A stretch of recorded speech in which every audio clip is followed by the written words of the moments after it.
Bom, aqui na nossa sala a gente já está recebendo ele, que já é veterano aqui no nosso programa, o Dr. Sandro Massini. Boa tarde, tudo bom? Olá, Bárbara, boa tarde. Olá, Renato, tudo bem? Boa tarde, Prazer doutor. estar aqui novamente, discutindo, batendo um papo sobre saúde mental e qualidade de vida. Que legal. E o assunto de hoje, todos sabem que é um assunto, posso dizer assim, que abrange o mundo inteiro. Porque me diz uma pessoa no mundo que não é ansiosa. Perfeito. Tá difícil. Me diz uma pessoa no mundo. A gente até que tenta não ser ansioso e a gente acaba ficando ansioso, não é verdade? Sim. E ontem, doutor Sandro, aqui no programa, até eu estava fazendo o programa direitinho, daqui a pouco, do nada, faltando 1 hora para terminar o programa, começou a me dar umas dores no corpo, principalmente na região lombar. E eu tinha falado com um fisioterapeuta que estava conosco aqui na bancada, e eles comentaram que essas dores que vêm na lombar é um dos sintomas também da ansiedade. Como é que eu posso ser curado? Porque ontem eu estava com esse problema, né? Não cheguei a tomar remédio nenhum, nada, nem fazer exercício corporal, nada disso. Mas hoje eu já acordei mais tranquilo, leve. Hoje eu estou tranquilo, não estou sentindo nada no meu corpo. Estou em paz. O que é isso? Por que causou essas dores corporal? Então, a gente sabe, né, que a ansiedade, primeiro o transtorno de ansiedade é algo normal, é algo comum que todos sentimos. Ontem você sentiu ansiedade, talvez uma ansiedade um pouco maior.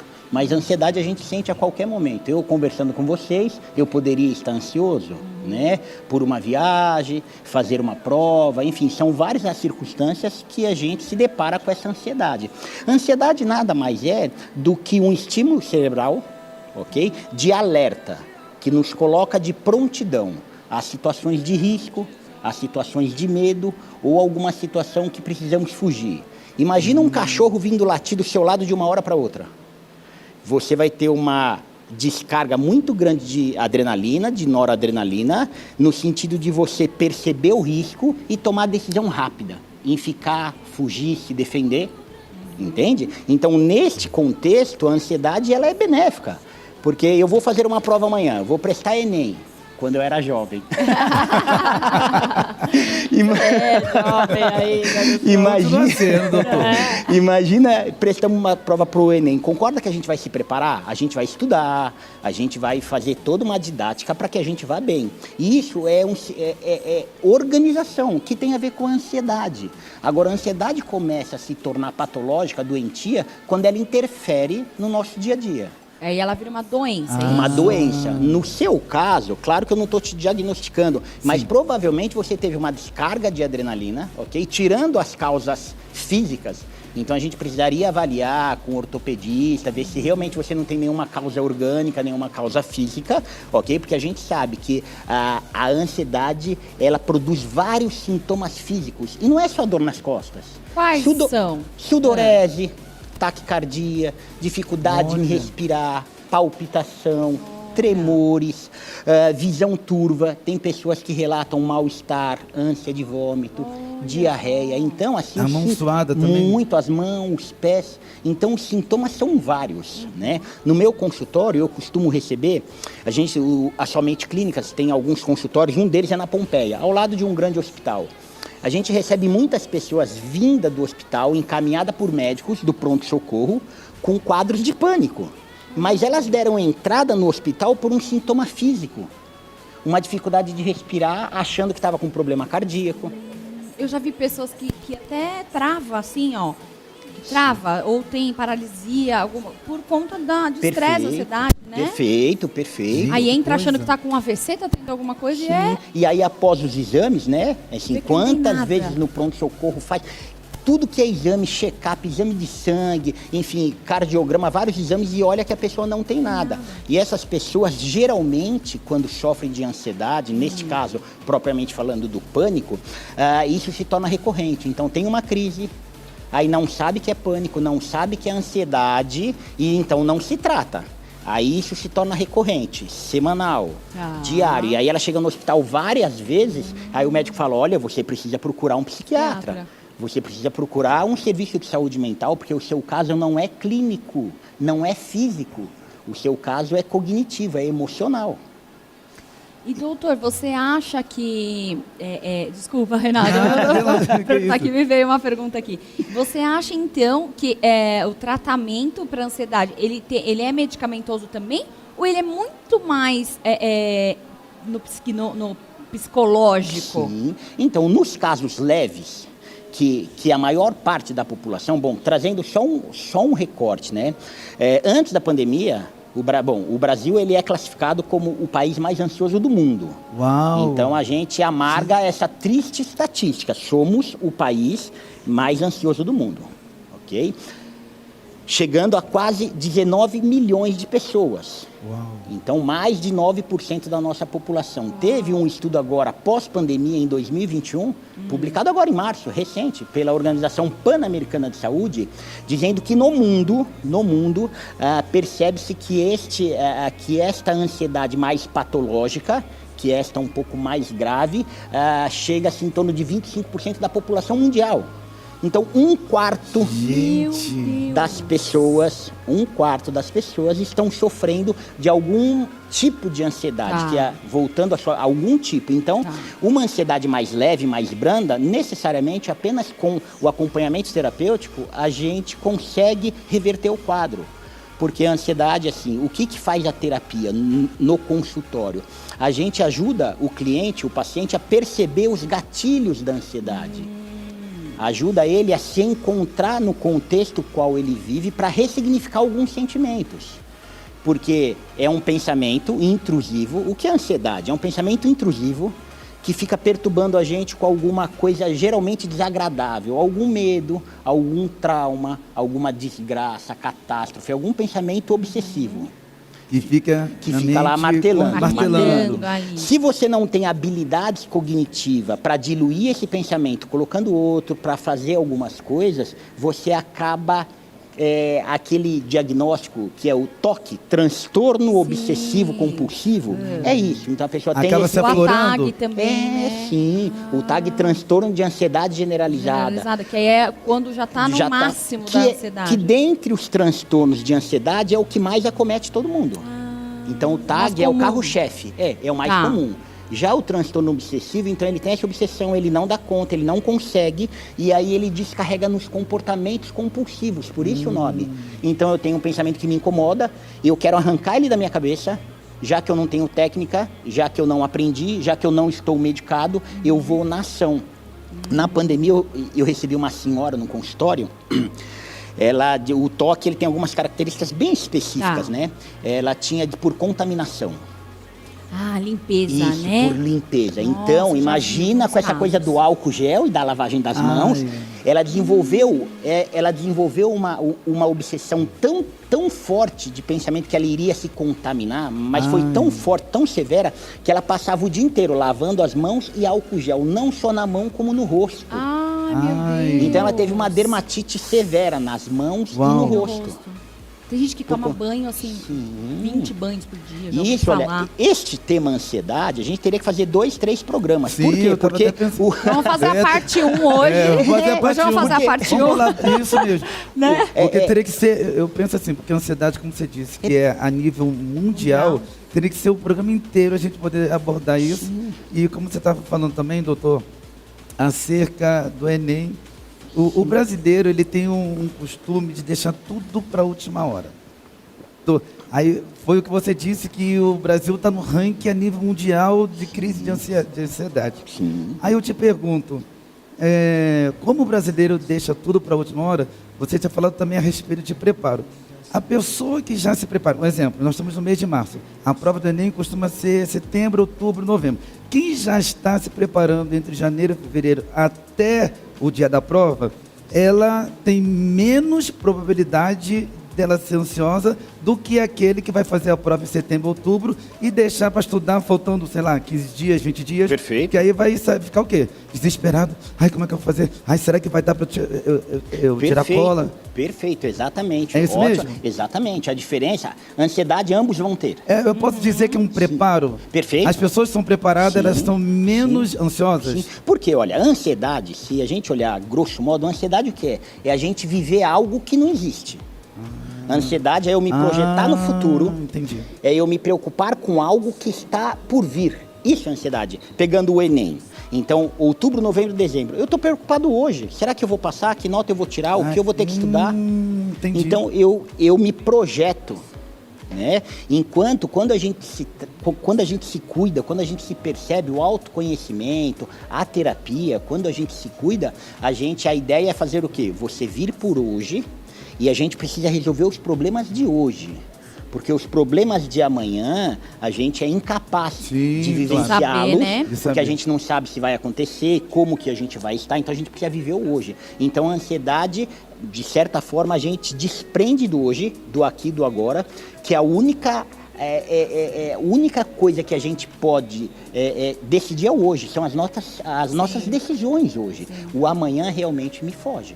Sobre a medicação, voltando à pergunta, nos casos graves, como transtorno obsessivo compulsivo, como os quadros de pânico, transtorno de ansiedade, algumas fobias específicas, aquela pessoa que tem pavor de sangue, que olha sangue e desmaia. E isso é do quadro ansioso também. Então você vê como a ansiedade tem um leque muito grande. Né? As fobias específicas, tem pessoas que têm medo de barata, de rato, sai correndo, pula um desespero. São, né, assim, é a fobia específica. Nesses casos que são muito marcantes, né? Ou então o estresse pós-traumático, um evento traumático que você passou, a tentativa de um assalto, assalto, a morte abrupta de alguém, um acidente, enfim, um acidente, né, que você, aquele sentimento de quase morte, que você esteve num lugar que realmente você presenciou a morte, Deus te tirou dali. Geralmente as pessoas criam, algo muito singular, muito simbiótico com essa vivência e sofre por meses. Então, nesses casos mais severos, precisa de remédio. Entendi. Aí apenas terapia não dá certo. Não vai funcionar. Não dá certo. Precisa entrar com medicação e terapia, tem que ser os dois juntos. Perfeito, porque acontece um desarranjo bioquímico e a pessoa, sozinha, ela não dá conta. Já é difícil, tem casos graves, casos recorrentes, que mesmo com medicamento, terapia, mudança de vida, lembra? Os hábitos saudáveis, precisa se alimentar bem. Hoje, a ciência já deixou claro, tem alguns estudos falando da serotonina. Serotonina que falam que é o hormônio, o neurotransmissor, né, o hormônio do amor, da felicidade, né? Antigamente achava-se que toda essa produção se dava no cérebro.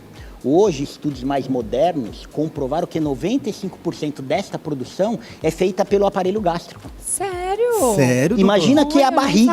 A barriga, a grosso modo, ou seja, é o intestino que produz a serotonina. Então, tão logo, se eu estou obeso, se eu estou sedentário, se eu me alimento muito mal, significa que eu não vou produzir essa substância, automaticamente vai afetar a minha regulação emocional. Tem alguma coisa a ver, então, a pessoa, quando ela vai fazer alguma prova, a gente está comentando sobre prova, vai fazer uma prova e eu tenho um amigo que é assim, que ele não pode comer doce antes de prova.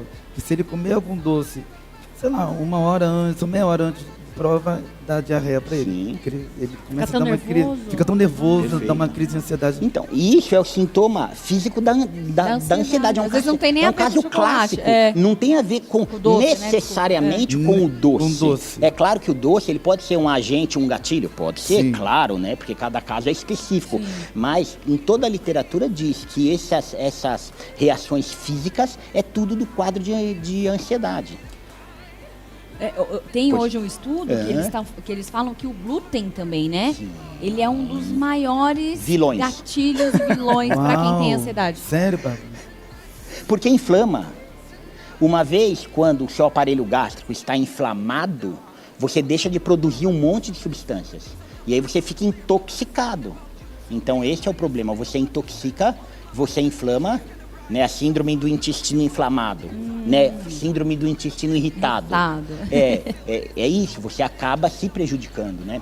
Sobre a ansiedade, tem vários parâmetros, se a gente para pensar o quão grande e alarmante o INSS fez um estudo dos transtornos mentais, vamos usar esse nome, os transtornos, né, a terceira causa de afastamento por doença, ou então por saúde, né? Porque essa por saúde é meio estranho, mas a terceira causa de afastamento do INSS, a primeira carro-chefe é cardíaco, é coração, a segunda é músculo esquelético, que é a parte motora, a terceira é saúde mental. Uau. E quem ganha? Quadros de ansiedade, seguido por depressão. Então, olha o impacto. Gera um impacto, os transtornos mentais, emocionais, geram um impacto muito grande na sociedade. E agora, com o advento da pandemia, isso ficou muito mais notório, muito mais claro, porque a gente foi obrigado, a nossa liberdade foi roubada. Sim, foi roubada. A gente perdeu o direito de ir e vir. A gente perdeu o direito de ficar com as pessoas que a gente gosta. A gente perdeu o direito de trabalhar. Né? Assim, é claro, por uma justa causa, mas o que eu quero dizer, a gente enquanto ser social, o ser humano, a gente precisa da sociabilidade, a gente precisa do outro. Nasceu para ter essa troca. Para eu me relacionar, eu preciso do outro. O ser humano sozinho, ele adoece. E o que aconteceu? Todo mundo foi convidado a ficar sozinho. Não foi isso? E aí a gente fez o quê? Através das redes sociais, foi o único meio da gente se falar. Não foi isso? Se comunicar. E ajudou, porque a gente ficou próximo, a gente conseguiu no consultório, não somente clínicas, a gente atendeu milhares de pessoas pelas redes sociais, pela telemedicina. Que bom. Milhares de pessoas. E podemos dizer então, doutor, como você já falou, que o brasileiro já está no ranking aí da ansiedade. Podemos dizer que a estatística no Brasil pode dizer que a ansiedade é uma doença? Sim, claro. É uma doença. É doença de acordo com a gravidade. A gravidade né? dela. Então, assim, se for aquela ansiedade gostosa que me coloca de prontidão, que me coloca em alerta, que faz eu me organizar, que faz eu me preparar perfeito o primeiro encontro, então eu vou tomar um bom banho, cortar o cabelo, colocar a melhor roupa, aquela ansiedade gostosa. Essa ansiedade é boa. É muito boa. A minha ansiedade, Bárbara, doutor, é sempre no programa para iniciar. Né? Depois que a gente já... acho que a descarga da adrenalina, não é? Perfeito, a gente começa... Então a gente tem essa descarga no comecinho, aí ela demora acomoda. quanto tempo para uma crise de ansiedade? Geralmente então, é o quê? Crise mesmo, não. Ela atinge o pico em segundos. A crise de ansiedade é ao contrário, ela é de forma abrupta. Ela não pede licença. Muita gente fala, do nada que a acontece. crise não vai chegar e falar assim, olha, agora você vai... Não, é do nada. Você pode estar dirigindo, você pode estar assistindo filme, você pode estar... Ela vem literalmente do nada, só que a crise, o pico dela é em minuto. É muito rápido. Eu acho que... E geralmente dura 10 minutos. Geralmente essa coisa sufocante de desespero que você tem um sentimento de morte, que vai perder a respiração, que vai ter um ataque cardíaco, dura em torno de 10 minutos. Eu acho que ela pode aumentar no decorrer que você possa receber alguma notícia ruim ou triste. Por exemplo, você acabou de relatar que ela dura aproximadamente, aquela ansiedade gostosa, de 10 minutos. Nesse período de 10 minutos, nós podemos receber uma notícia desesperadora ou triste que possa aumentar, agravar a ansiedade. Sim, né? Perfeito. A ansiedade, exatamente isso. Ao invés de diminuir, porque 10 minutinhos são ela os agrava. gatilhos, né? Lembra, se a gente pensar lá no estresse pós-traumático, então eu vivenciei algo no passado que me causou um medo, um pavor, e quando eu me deparo com essa situação novamente, vem a ansiedade. Eu tenho claustrofobia, também é um quadro ansioso. A gente vai falar de ansiedade que a gente fica... tem muita coisa. Isso aqui é o capítulo 1. Parte 1. Eu tenho uma claustrofobia de andar de elevador. Eu tive uma cliente no consultório, ok? Que morava no 8º andar, ela subia de escada. É verdade. Todo dia? Ela não usava elevador. Ela não usava elevador. Seja ela sozinha ou carregando compra, vindo da feira. É verdade. Gente, sério? É verdade. Por quê? O medo tamanho de ficar no elevador. Por quê? Quando criança, ficou presa no elevador. Por horas. E aí aquele trauma não foi tratado, porque lembra, a gente trata quando a gente entende que a gente sofre de alguma doença. Por isso que esse bate-papo é muito importante, porque a gente precisa desmistificar que doença mental é coisa de louco. Não, nada a ver. 25% da população, 25% é doido? Então não dá. Como é que faz? Não tem como. O mundo ia ter que ser mais hospício, então, né? Sim, assim, tem como. É natural a gente, em algum momento das nossas vidas, a gente se deparar com algum problema, com alguma dificuldade. Isso faz parte. Então, quanto maior amparo, maior estrutura a gente tiver, que a gente tenha, seja enquanto indivíduo ou quanto núcleo familiar, mais fácil é. E doutora, a Somente Clínicas, ela trata de quem tem problema de ansiedade, depressão. Fala um pouquinho da Somente Clínicas, o trabalho que vocês têm em relação a essas doenças. Perfeito. Então, a Somente Clínicas, o nome já disse. A ideia do nome foi muito cuidadosa, porque a ideia é a gente apenas tratar da mente das pessoas, da cognição, da emoção. É uma clínica, estamos no mercado há mais de 20 anos. Uau. Temos dezenas de Tem profissionais. números de pessoas que foram curadas, foram transformadas. A estatística nossa, eu falei da estatística da Organização Mundial da Saúde, falei da estatística da Organização Pan-Americana, agora a estatística da Somente Clínicas. O quanto agravou a pandemia dos brasileiros, pelo menos aquilo que chegou até nós, né? Sim. A gente triplicou o número de atendimento durante a pandemia. A gente fazia em média 1.000 consultas. Tá. Uau! Média 1.000 consultas. Já era muita, né? Agora a gente está fazendo, a gente passou de 4.000 consultas. Uau! Passamos de 4.000. Então, assim, a gente vivencia esse problema da atualidade. E quando eu falo, né, estatística, é sempre importante dizer que, como todo levantamento, seja pelo IBGE, seja, o que acontece? No hospital, a estatística, ela se dá a partir do momento que você busca ajuda. Você viu? Eu trouxe um recorte do nosso ambulatório, da nossa clínica, que durante a pandemia a gente triplicou o número de... Né, e isso não representa a população como um todo, porque a gente pode ter sido naquele bairro, naquele local, muitas pessoas, por conhecer a clínica, foi buscar, ok? Como pode também haver muita abstenção de pessoas que não buscam ajuda. Entendi. Então, este recorte, quando a gente fala, o estudo presume-se que 25% da população adoeceu neste momento. Será que esse estudo foi na casa de todas as pessoas do mundo? O estudo a gente faz por amostragem, né? A gente costuma pegar 10.000 pessoas, 20.000 pessoas, 30.000 pessoas, e aí a partir daí a gente tem sim um número. Então é muito cuidadoso, a gente tem que tomar cuidado com esses. Doutor, então deixa os contatos pra gente, quem precisar, né, de uma ajuda, a Somente Clínicas está aí para te ajudar, né? Não lute sozinho, bom que a gente tem aí quem recorrer, então deixa os contatos, por favor, doutor. Perfeito, o jeito mais fácil de nos encontrar é pelas redes sociais, somenteclinicas.com.br, em todas as plataformas digitais, ou nos telefones 3801 1521.